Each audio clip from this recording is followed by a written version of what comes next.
रायजो राजा नोंथांमोन जोङो दासान्दि ससियेल मिडियायावहाय मा नुनो मोनगासिनो दं खालि जोङो प्रिटिजों एमजिजों न'खरनि हिस्टरि भाङा सुरा फाननाय बायदि बिथांमोनहा फाननानै लानाय बै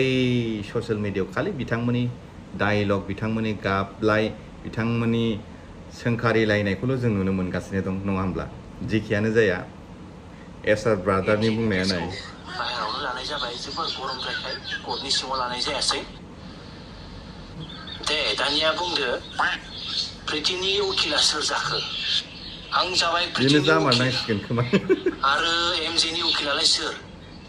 आङो एमजेनि उकिल सार बिराद गिदिर उकिल आङो जि केसखौ आं गेलेना देराखै एमजेनि उकिल आङो बिराद गोरा उकिल आङो माथो नोंसोरखौ उकिल बायदिखौनो नुवाखै माबा अमा बेदर गोदानानै फानग्राफोर बायदिसो नुदों बहाथो गोसोम गोसोम खदा नोंसिनालाय बहाथो गोसोम गोसोम खदा आंना गांसेल' नालाय गद गोसोमा बेनिखायनो हिनजावखौ सुनो होदों आङो नोंबोथ' गानाखै माथो सार आंना हिनजाव गैया नालाय मैला जाना दङ सुनो मोनाखै बेनिखायनो गानाखै आरो आङो नोंनालाय आंना खदानो फाथाखौ जिजोंलै सार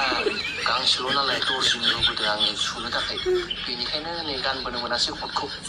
दे बिदिब्ला केसखौहाय जागायजेननोसै दुखु जादों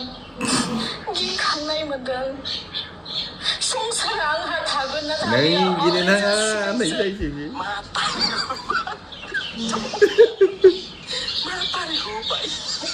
दे प्रिटिनि उकिला बुंदो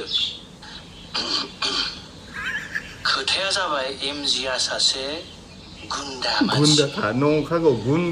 प्रिटिखौ थगायखोमानानै गुबुन सिख्लाफोरजों गोबां लाइन मारि बियो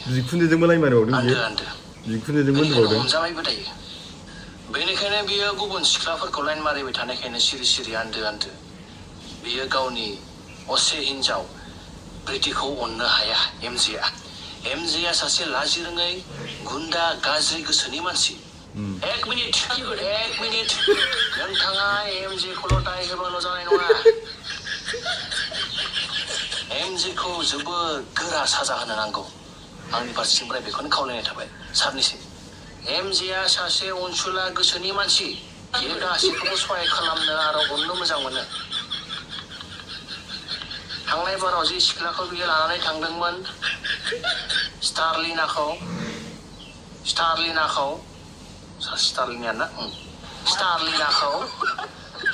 बे सिख्लाया जोबोर दुखुआव दंमोन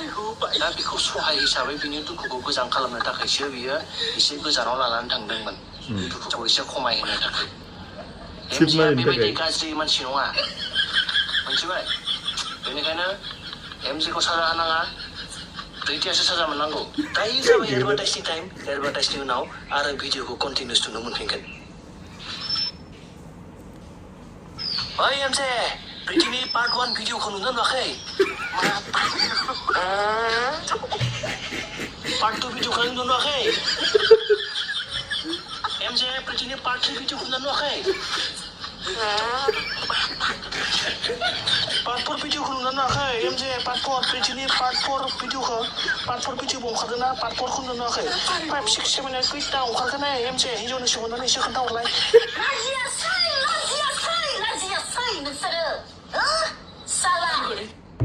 बेफोरबायदि आरोखि ना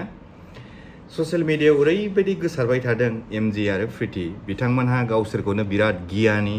बिराद गुननि मानसि बिराद बुजिना बिराद मान सन्मान गोनां बायदि बिथांमोनहा देखायबाय थायो दिनै इसिबां जुदि गियानि मोनब्ला इसिबां जुदि बिथांमोनहा मान सन्मान गोनां मोनब्ला एमजिआथ' बिराद गिदिर गिदिर माने आर्टिकेल लाइनखौ फरायजोबनाय मानसि नङा होमब्ला बिराद माने गोरों दिनै बै गोरोंनि बै गियानिनि बै गुननि मानसिया दिनै माब्रैहाय गावनि संसार जानायखौ बै ससियेल मिडियायावहाय बेफोरबायदि मारै प्रिति आरो एमजिजों मारैहाय बेफोरबायदि माने फाङा सुरा फाननायफोरबायदि गावसिनि मान सन्मानखौ मानो फाननानै लागासिनो दं न'खराव दावराव दावसिया जायो एसे एनैया बेखौ जोङो मिथियो संख्रि बानलुनि जाया नङा जायो एसे एनैया जायो बे एसे एनै दायफ्रावनो गावसोर जुदि सुद्रायनानै लालायनो हायाब्ला अब्ला संसारखौ मा जागोन अब्ला बिसिनि बै समाव जुलि जानाया गोसो मिलायनानै जुलि जानाया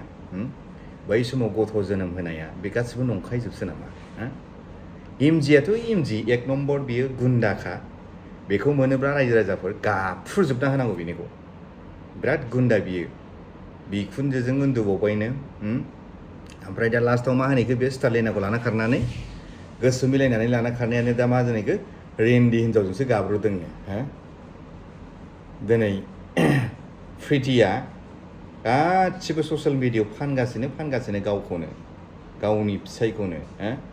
गावनि बिहाव बिखुनजोजों मिलायनानै थानो हाला एमजिआ ओरै न'खरावबो बेराफारसे नोङो रावबो गैया होनजायो थ' जों ससियेल मिडियायाव बिराद गोबां जोङो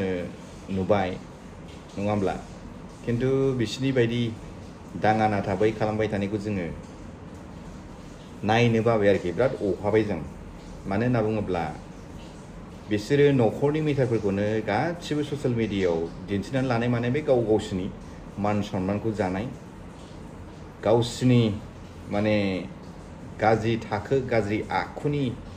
बै माबाखौ दिन्थिनायसो जादों बिथांमोनहा गतिके आं मोजां मोना आरोखि ना बिराद डेन्जार खर' गाज्रि गोजासो बिसोरो सानैबो खर' गाज्रि होननांसिगोन रायजोफोर नङा होमबा एसेनोसै